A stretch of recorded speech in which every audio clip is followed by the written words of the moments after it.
கர்த்தருடைய பரிசுத்த நாமத்துக்கு ஸ்தோத்திரம் உண்டாவதாக. மறுபடியுமாய் அவருடைய பரிசுத்த சமூகத்தில் வர்றதுக்கு கர்த்தர் நமக்கு கொடுத்த கிருபைக்காக கொடான கொடி ஸ்தோத்திரம். ஜெபிக்கலாம். சர்வ வல்லமை உள்ள தேவனாகிய கர்த்தாவே, வானத்திலும் பூமியிலும் சகல அதிகாரங்களை உடைய இருக்கிறவரே, உம்மை நோக்கி பார்க்குற ஒரு வாக்கியத்தை எங்களுக்கு தந்ததுக்காக ஸ்தோத்திரம். Adonai, you are the owner of the world. Awesome God, King of kings and Lord of lords, the Holy One of Israel. எங்கள் தகப்பனா இருக்கிறீர் ஐயா, எங்கள் தெய்வமாக இருக்கீங்கப்பா. எங்களுக்கு எல்லாவற்றுக்குமே எல்லாமா இருக்கிறதுக்காக உமக்கு நன்றி ஆண்டவரே. இந்த வேளையிலும் எங்களை தாழ்த்துகிறோம் ஆண்டவரே. அப்பா, உம்மை நோக்கி பார்க்க கிருபை தந்தது மாற்றம் அல்ல, உம்முடைய நாமத்தின் மேல் கர்த்தாவின் நம்பிக்கை வைக்கிறதுக்கு எங்களுக்கு ஒவ்வொரு நாளும் சொல்லித்தர உம்முடைய வேத வசனங்களுக்காக ஸ்தோத்திரம். உமக்கு ஸ்தோத்திரம், உமக்கு ஸ்தோத்திரம். ஆவியானவரே, இந்த வேதத்தை எழுதினவர் நீர்தானப்பா, எங்களுக்கு கற்றுத்தாங்க. நடக்க வேண்டிய ஒவ்வொரு நாளுக்கும் நான் காலை தோறும் உமது கிருபை பெரிதுன்னு சொன்னீங்களே, ஒவ்வொரு நாளும் எங்களுக்கு உம்முடைய புதிய கிருபையை தாங்க, புதிய பலனை தாங்க. வழிகள் எங்களுக்கு முன்பாக நீர் வகுத்து தாங்காண்டவரே. நான் உனக்கு போதித்து நீ நடக்க வேண்டிய வழியை நான் உனக்கு காண்பிப்பேன், உன்மேல் என் கண்ணை வைத்து உனக்கு ஆலோசனை சொல்லுவேன் என்று சொன்ன தேவனே, எத்தனை நல்ல தேவன் அப்பா. உமக்கு ஸ்தோத்திரம், ஸ்தோத்திரம், ஸ்தோத்திரம். ஆசீர்வதிங்க. எல்லா மகிமையும் கனமும் புகழ்ச்சியும் மக்கே மீட்பர் இயேசு நிமித்த தாழ்மையாய் கெஞ்சு கேட்குற நல்ல தகப்பனே, ஆமென். நாம் வேதத்தை வாசித்தோம். ஆதியாகமம் 28ஆம் அதிகாரம். எவ்விதமாக தன் தகப்பனுடைய வீட்டை விட்டு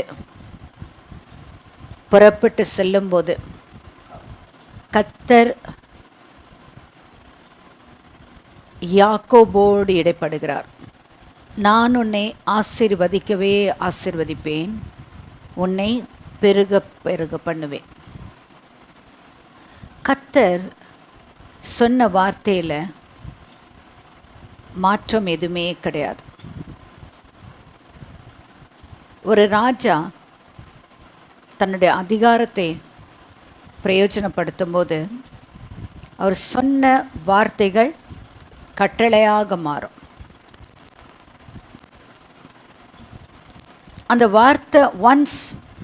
வார்த்தை வந்த பிறகு அந்த வார்த்தையிலேருந்து இட் வில் நாட்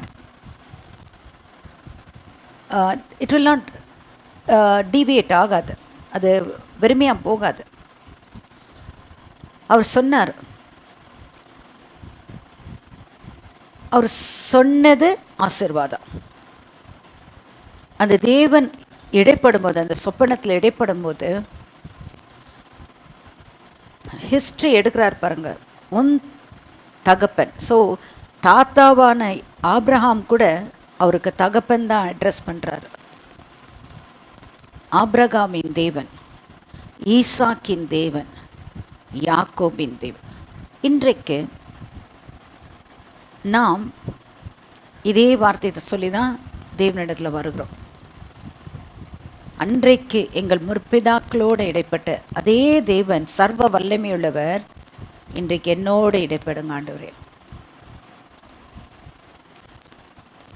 அவர் ஜெபத்தை கேட்குறாருமா. சகோதர சகோதரிகளே, நாம் அவரை நோக்கி பார்க்கும்போது ஒவ்வொன்றும் நமக்கு ஆண்டவர் பதில் தராரு. அவர் எதிர்பார்க்கறது நம்ம அவரை கேட்குறோமான்ட்டு. நம்ம சூழல நிற்கிற எல்லாத்தையும் பாருங்களேன், ஒவ்வொரு காரியமும் கர்த்தருடைய வல்லமை காண்பிக்கிறது. சூரியனை பார்க்கும்போது அவருடைய வல்லமை, கடல் பீச்சில் நிற்கும் போது அவருடைய வல்லமை நம்ம பார்க்குறோம். காற்று வீசும்போது அவர் எவ்வளோ நல்ல தேவன், நமக்கு கம்ப்ளீட்டாக ஆக்சிஜன் கொடுத்துருக்கிறார். கம்ப்ளீட். இன்னைக்கு அந்த ஆக்சிஜன் லெவலில் கொஞ்சம் குறைப்பட்டாலே நம்ம எல்லாம் மறிச்சிருவோம். ஸோ எல்லாமே அவருடைய வல்லமை.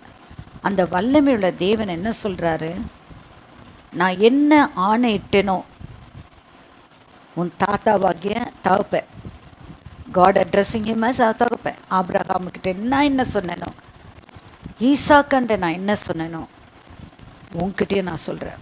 நீ போ, நீ போகிற இடமெல்லாம் நான் உன்னோட கூட இருக்கிறேன். அந்த வார்த்தையை அப்படியே நம்ம வாழ்க்கை கொண்டு வரும்போது எத்தனை பெரிய சந்தோஷம், எத்தனை சமாதானம். நீ போகிற இடமெல்லாம் நான் உன் கூட இருக்கிறேன்னு சொன்னால்,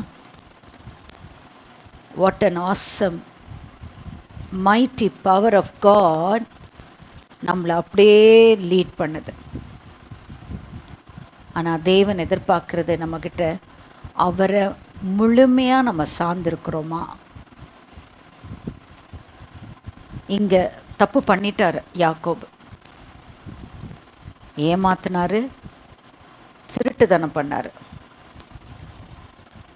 ஆனாலும் அதுக்குண்டான பனிஷ்மெண்ட்டுக்குள்ளே போகிறாரு. அதாவது அது என்ன செஞ்சாரோ அதுக்குண்டான கான்சிக்வன்சஸ் போகிறாரு. ஆனால் அந்த ஆசீர்வாதத்தை சுதந்திரிக்கிறதுக்கும் கர்த்தர் உண்மையுள்ள தேவனாக இருந்தார். நம்ம வாழ்க்கையில் கூட நம்ம உண்மையுள்ள தேவனுக்கு முன்பாக நாம் உண்மையுள்ளவர்களாக காணப்படணும். சூழ்நிலைகள், நம்மளை நெருக்கிறதான போராட்டங்கள், நம்ம டிசிஷன் எடுக்க முடியாத ஒரு கட்டங்கள், அந்த நேரத்தில் கர்த்தாவே நான் எடுத்தா டிசிஷனு தப்பாக எடுத்துருவேன், வேண்டாம், நான் உங்கள் கையில் கொடுத்துட்றேன், நீங்கள் தானே ஆண்டவரே எல்லாத்தையும் நடத்துகிறீங்க, நீங்கள் நடத்துங்க. அப்போது ஒரு பெரிய சமாதானம் நமக்குள்ளே காணப்படும். இங்கே யாக்கோபுக்கு கொடுக்கப்பட்ட ஆசீர்வாதம் தான். அந்த ஆசீர்வாதத்தை நம்ம வாசிச்சுட்டு நம்ம ஆரம்பிக்கலாம். இந்த நெக்ஸ்ட் செஷனுக்கு நம்ம போகலாம். வெறும் நம்ம ஆசீர்வாதம், இந்த ஆசீர்வாதம் நம்ம ஒவ்வொருத்தருக்குள்ளேயும் காணப்படணும். ஏனென்றால் இது ஒரு ஒரு ஒரு வல்லமையான வார்த்தை. இந்த வார்த்தை அப்படியே உள்ளத்துக்குள்ளே ஏற்றுக்கொள்ளுங்கள். எனக்கும் வேண்டும் ஆண்டவரே, இந்த ஆசீர்வாதத்தை நான் சுதந்திரிக்கணும் ஆண்டவரே, என்னோடு நீங்கள் இருங்க ஆண்டவரேன்னு சொல்லி கர்த்தரை நம்ம மகிமைப்படுத்தலாம். எடுக்கலாம். ஆதியாகமம் 28ஆம் அதிகாரம் 13ஆம் வசனம்.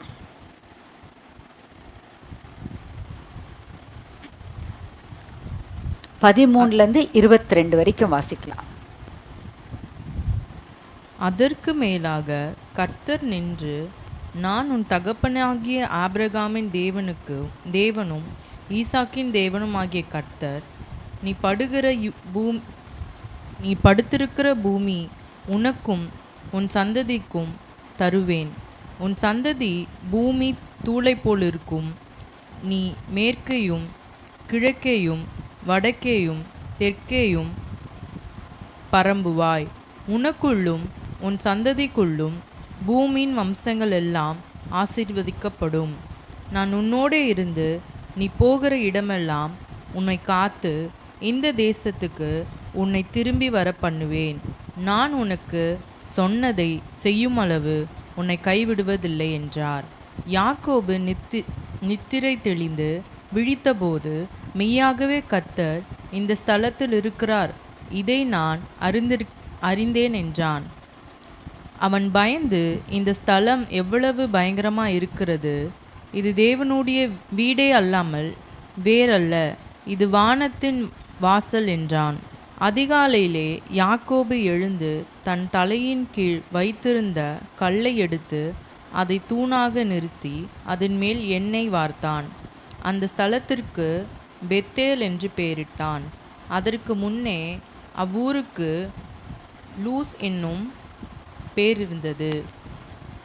அப்பொழுது யாக்கோபு, தேவன் என்னோடு இருந்து நான் போகிற இந்த வழியிலே என்னை காப்பாற்றி உண்ண ஆகாரமும் உடுக்க வஸ்திரமும் எனக்கு தந்து என்னை என் தகப்பன் வீட்டுக்கு சமாதானத்தோடு திரும்பி வர பண்ணுவாரானால், கர்த்தர் எனக்கு தேவனாயிருப்பார்.